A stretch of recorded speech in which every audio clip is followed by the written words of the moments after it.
Eagle ডাকিনীর হাত থেকে নিজেকে বাঁচা আর তোতা আর টিয়ে ঈগলের পিছু পিছু রওনা দেয় পলাশপুর রাজ্যের দিকে। না, রাজবধূ! বৌদ্ধ ঈগল, সাবধান! দেখো! ডাকিনী মা একের পর এক ছুরি ঈগলের দিকে নিজের আকৃতি অনেক বড় করে নেয় আর এরপর রূপালীর শেকল পায়ের নখের আঘাতে খুলে ফেলে। রূপালী মুক্ত হয়ে যায়। তোতা, আমার প্রিয় বন্ধু রাজকুমার এলো না তো? কতদিন পর আমি মুক্ত হলাম। ঈগল সহ আমার প্রিয় বন্ধুরা, তোমাদের সকলের কাছে আমি কৃতজ্ঞ। রাজবধূ, আমরা তো উড়ে চলে যেতে পারবো, কিন্তু আপনি তো উড়ে যেতে পারবেন না। আপনি বরং ঈগলের পিঠে চড়ে বসুন। হ্যাঁ বন্ধু, এমনটাই করব, কিন্তু এর আগে বড় ভ্রমর আর ছোট ভ্রমরকে ধন্যবাদ দিয়ে নেই। বড় ভ্রমর, ছোট ভ্রমর, তোমরা আমার অনেক উপকার করেছো। তোমরা না থাকলে আমি আজ মুক্ত হতে পারতাম না, আমার রাজকুমারের কাছে ফিরে যেতে পারতাম না। আমরা তো তোমার বন্ধু। এক বন্ধুকে কখনো অন্য বন্ধুকে এভাবে ধন্যবাদ জানায়? এবারে তুমি দ্রুত তোমার রাজ্যে, তোমার প্রাসাদ আর তোমার রাজকুমারের কাছে ফিরে যাও। দোয়া করি তুমি সব সময় সুখী থাকো। রূপালী ঈগলের পিঠে উঠে বসে আর তোতা আর টিয়ে ঈগলের পিছু পিছু রওনা দেয় পলাশপুর রাজ্যের দিকে। ওদিকে ডাকিনী মা নিজের জাদু শক্তি দ্বারা জেনে ফেলে যে রূপালী মুক্ত হয়ে গেছে। আবারও ঈগল, তোতা আর টিয়ে ওরা আমার কাজ সব সময় পণ্ড করার জন্য তৈরি হয়ে থাকে। এবারে দেখছি ওদের একটা শিক্ষা দিতে হবে। এক্ষুনি ওই ঈগলকে আমি দুটুকরো করে ফেলবো। ডাকিনী মা নিজের শক্তি দ্বারা ভূতডাঙ্গর পাহাড়ে বসেই ঈগলের দিকে ধারালো ছুরি ছুটতে থাকে। বৌদ্ধ ঈগল, সাবধান! দেখো, কোথা থেকে যেন ছুরি ছুটে আসছে তোমাকে আঘাত করার জন্য। বৌদ্ধ ঈগল, সাবধান, সাবধান!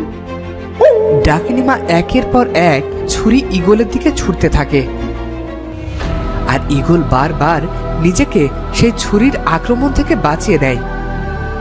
আমাকে মেরে ফেলা এত সহজ নয়, কিন্তু বুঝলাম না আমি কার কি ক্ষতি করলাম যে আমাকে মেরে ফেলার জন্য এত ষড়যন্ত্র চলছে। বুঝতে পারলে না এটা কার কাজ? এটা ডাকিনী মায়ের কাজ। উনি বারবার আক্রমণ করছে। আমরা রাজবধূকে বাঁচাতে অন্ধকার দ্বীপে এসেছি, তাই আমাদের উপর প্রতিশোধ নিতে চায়। ডাকিনী মা ঈগলকে মারতে ব্যর্থ হয়ে রাগে ফোঁসফোঁস করতে থাকে।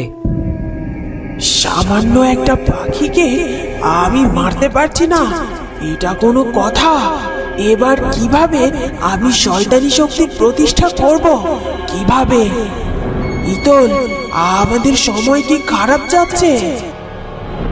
ডাকিনী মা, আপনি রেগে যাবেন না। আপনিই তো বলেন রেগে গেলাম তো হেরে গেলাম। তাছাড়া আমরা হেরে যাচ্ছি কোথায়?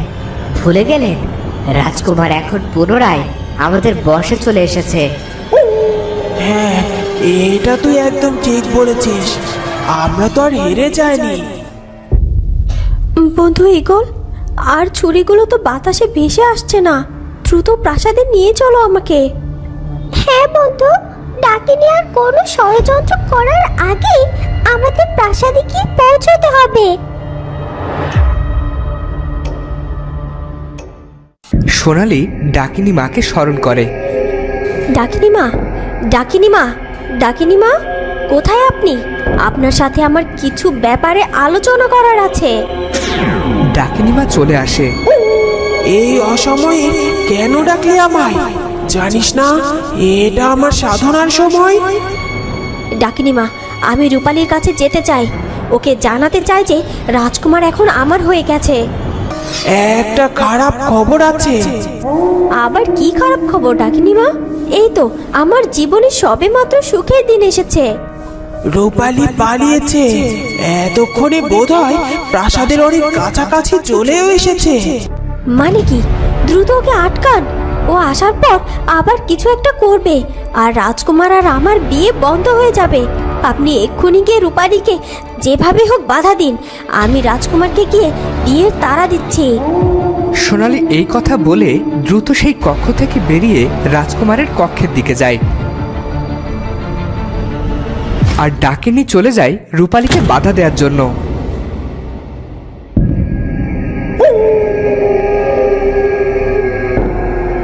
কে রে রূপালী, ভেবেছিলি বন্দি দশা থেকে মুক্ত হয়ে খুব সহজে প্রাসাদে পৌঁছতে পারবি? ডাকিনী মা, আমার পথ ছেড়ে দাও, আমাকে যেতে দাও। কিছুতেই না। দেখি আজ আমার হাত থেকে তোদেরকে কে বাঁচায়। বিধাতা বাঁচাবে আমাদের ডাকিনী মা, তুমি আমাদের আটকে রাখতে পারবে না। ঈগল ডাকিনীর হাত থেকে নিজেকে বাঁচাতে গিয়ে ভুলবশত রূপালীকে নিচে ফেলে দেয়। না, রাজবধূ! বধূ ঈগল, এটা তুমি কি করলে? নিজেকে বাঁচাতে বাঁচাতে রাজবধূকে ফেলে দিলে। এত উঁচু থেকে পড়ার পর রাজবধূ কি বেঁচে থাকবে? আরে এক টোকাতেই তো কাজ হয়ে গেল। শত্রু এত সহজে বধ হয়ে যাবে এটা তো ভেবে দেখিনি। তোতা, চলো আমরা রাজবধূকে খুঁজে বের করি। এমনও তো হতে পারে রাজবধূ আহত হয়েছে, ওকে বাঁচাতে হবে আমাদের। আমার কাজ শেষ, দ্রুত সোনালীকে খবরটা জানাতে হবে।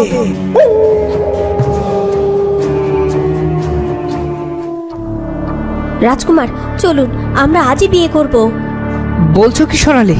কোনো রকমের প্রস্তুতি ছাড়াই আমরা কিভাবে বিয়ে করব? আমার কোনো প্রস্তুতির দরকার নেই, সাধারণভাবে আমরা বিয়ে করব। কি হলো কি সোনালি, এত তাড়াহুড়ো কেন করছো? আমি খুব খারাপ স্বপ্ন দেখেছি রাজকুমার। দেখলাম আমি আপনাকে হারিয়ে ফেলেছি, তাই আমি আর সময় নষ্ট করতে চাই না। বেশ, তুমি গিয়ে তৈরি হয়ে এসো, এই পোশাকে তো আর বিয়ে করা যায় না। ঠিক আছে, আমি তৈরি হয়ে আসছি, আপনিও তৈরি হয়ে নিন। সোনালি নিজের কক্ষে ফিরে আসে আর দেখে ডাকিনী সোনালির ঘরে ভাসমানরত অবস্থায় আছে। ডাকিনী মা, আপনি এখানে? আপনার কাজ এত তাড়াতাড়ি শেষ হয়ে গেল? ঈগলের পিঠ থেকে পড়ে তোর বোন রূপালী মারা গেছে। আমি কি মারা গেছি নাকি ডাকিনী মা? আমার তো কিছুই হয়নি। তুই কেন মরবি? কি সব বলছিস? ডাকিনী মা, আপনি তো জানেন, আপনাকে আগেও বলেছিলাম আমার আর রূপালীর জীবন একই সুতোয় গাঁথা। আমাদের দুজনের মধ্যে একজন মারা গেলে অন্যজনও মারা যাবে, আর এ কারণেই তো আমি রূপালীকে একেবারে শেষ করছি না। তার মানে রূপালী হয়তো কোথাও আহত হয়ে পড়ে আছে। সে যেখানেই পড়ে থাকুক, দয়া করে আপনি ওকে খুঁজে বের করুন আর পুনরায় বন্দি করুন। বেশ, তুই উত্তেজিত হোস না, তুই এদিকটা সামলা, আমি দেখছি। ডাকিনীমা চলে যায়।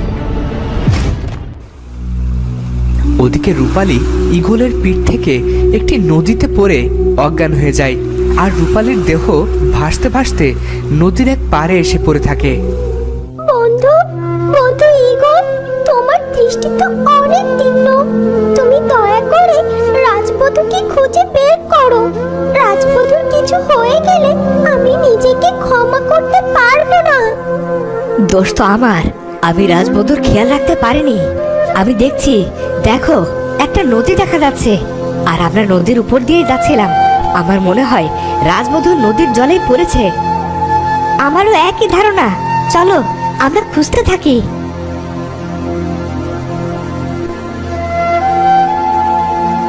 তারা সকলে মিলে রূপালীকে খুঁজতে থাকে, আর এক পর্যায়ে অনেক দূর থেকে ঈগল রূপালীকে পড়ে থাকতে দেখে।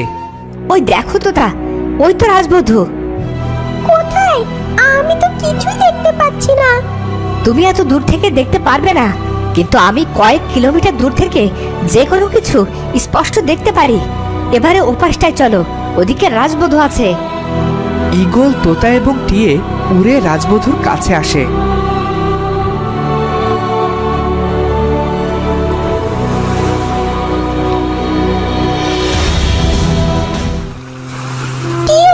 দেখো, আমাদের রাজবধূ এখানে পড়ে আছে। রাজবধূর জ্ঞান হারিয়েছে। রাজবধূর জ্ঞান ফেরাতে হবে দ্রুত, নইলে পুনরায় এই স্থানে ডাকিনিমা চলে আসতে পারে। সকলে মিলে রূপালীর চোখে মুখে পানি ছেটানোর পরেও রূপালীর জ্ঞান ফিরল না। ওদিকে ঈগল দূর থেকেই দেখলো বাতাসে ভেসে ডাকিনিমা রূপালীকে ধরতে আসছে। আমাদের দ্রুত এই স্থান থেকে পালিয়ে সুরক্ষিত স্থানে যেতে হবে। ওই দেখো, ডাকিনিমা আবার আসছে।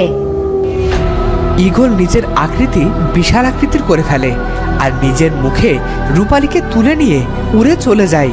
তোতা আর টিয়েও ঈগলের পিছু পিছু যেতে থাকে। বন্ধু ঈগল, কোথায় যাচ্ছ? নিরাপদ স্থান কোনটা? ব্যঙ্গমা ব্যঙ্গমীর প্রাসাদ নিরাপদ স্থান।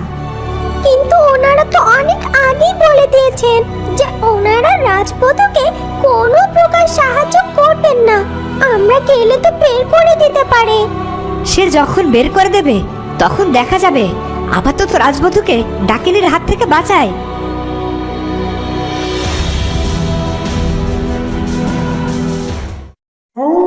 ওদিকে সোনালি বউ সেজে রাজকুমারের কাছে যায়।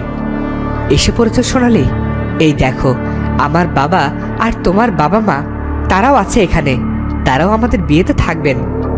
রাজকন্যা সোনালী, তুমি যে সিদ্ধান্ত নিয়েছো এতে আমার কোনো আপত্তি নেই। আর আমার বাবা মা? না রে সোনালী, আমাদেরও কোনো আপত্তি নেই। তোরা সুখে থাকবি এটাই তো আমরা চাই। চলো এবার তোমরা, শুভ কাজে দেরি করার কোনো প্রয়োজন নেই। এরপর শেষমেশ রাজকন্যা সোনালীর চক্রান্ত সফল হয় আর রাজকন্যা সোনালীর সাথে রাজকুমার মেহমিদের বিয়ে হয়ে যায়। তো বন্ধুরা, কি মনে হয় তোমাদের রূপালী সুস্থ হয়ে প্রাসাদে ফেরার পরে কি ঘটতে চলেছে? জানতে হলে পরবর্তী পর্বটি দেখতে ভুলো না। আর আজকের ভিডিওটি ভালো লাগলে অবশ্যই সাবস্ক্রাইব করে বেল আইকনটি বাজিয়ে দিও। দেখা হচ্ছে পরের ভিডিওতে। ধন্যবাদ।